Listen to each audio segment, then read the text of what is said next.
Hi everyone, it's Allie again. I've got another book talk for you this week.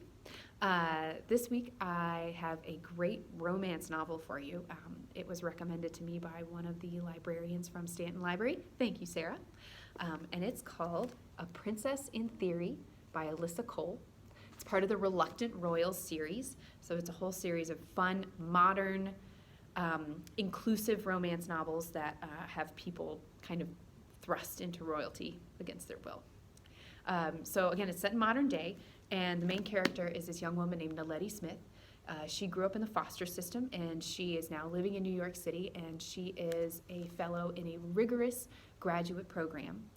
She also works about 17 jobs, and she's a really wonderful character. She's smart, she takes no mess, she's really driven, she's great. And she keeps getting these weird emails, like Nigerian prince emails. Basically, that's from the desk of Prince Tobiso of Thesolo, and asking for things like her social security number and her full birth name and her passport number and things like that. And she's like, I don't have time for any of this. It's all fake. They're just wanting to sell me something. Turns out Prince Tobiso and Thesolo are real. And Prince Tobiso is the crown prince and sole heir to this small African country, and Naledi is his betrothed, you know, like when you get betrothed to somebody when you're 6 months old, whatever. And in order to maintain his crown and to take over from his parents instead of some like scheming relative, he has to get married, and he has to get married to her for specific reasons that come later in the book. So he's trying to get his actually very cool and very fun assistant is trying to desperately to get in touch with Naledi on a very real mission from a very real nation. So eventually Prince Tobiso is like, whatever, I gotta go find her. And so he and his assistant, whose name is Likotsi, he and Likotsi go to New York City to try and find her. And of course they do find her, and because none of this, can happen without conflict, he totally lies about who he is, and he doesn't tell her who he is or why he's there.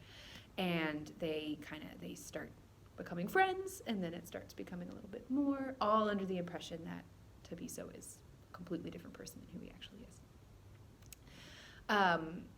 So they start up this friendship and then a little bit of a romance, and Likotsi has her own kind of romance in the book, which is very, again, very inclusive and very fun, and she's a great character. And then eventually there is another conflict in Thesolo back in Tobiso's home country that throws a huge wrench in all of this wonderful sort of Shakespearean romance stuff that's going on, all this mistaken identity stuff. This is a really great book. I really recommend it. Any of Alyssa Cole's Reluctant Royals books are super duper fun. They're pretty racy. They're a little steamy in some places, so if that's not your jam, then just know it's there. The story itself is really great, and it's very worth it. Some people will want to skip right to the steamy parts, and some people might want to skip them. But there is romance and smart, witty banter and fun stuff for everybody. So, Princess in Theory, Reluctant Royals, Alyssa Cole. I hope you like it. Thanks.